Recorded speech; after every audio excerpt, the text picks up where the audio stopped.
Nire-record ko tong video ito kasi gusto kong makita to after how many years. Today is January 1 at 12:30 a.m.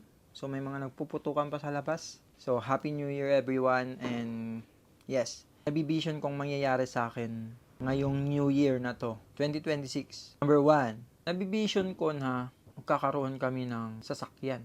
Tama raw, FX na automatic pang business. Yes, isa pa, magkakaroon ako ng ADB 160 na motor. Tapos magkakaroon ako ng lisensya. Makakapasa ako ng board exam. Sana makapasa ako this coming April.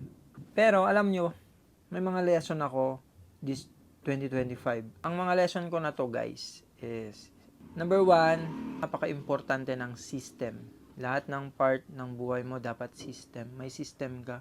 Kumain, pagkain, may system. Pag-vlog na ganito, may system. Lahat sa business may system. Kasi pag may system ka, dun ka mag-i-improve.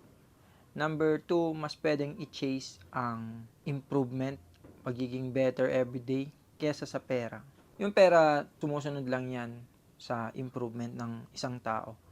So, yun, mas i-chase dapat ang improvement kumpara sa pera, guys. Number 3, lahat ng nangyayari sa buhay mo ay kasalanan mo. Kung naging failure ka sa business mo, kasalanan mo yon. Kung niloko ka ng ibang tao, kasalanan mo yon. Kasalanan mo lahat, and dapat accountable ka sa lahat ng yon. So, nagbi-video akong ganito guys dahil i-share ko rin dito guys kung ano yung mga goals ko this 2026. This 2026, mag-start kami ng business na magsasatisfy ng cravings ng mga tao.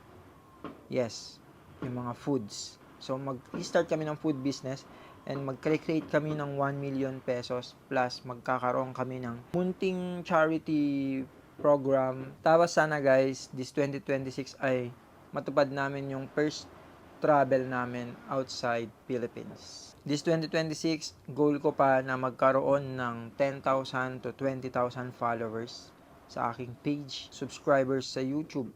At lahat ng yan ay sinishare ko para i-manifest yon guys. Dahil malay mo matupad ko, no? So, minamanifest ko lang for this new year 2026. And babalikan ko tong video na to, and see you sa 2027. Bye!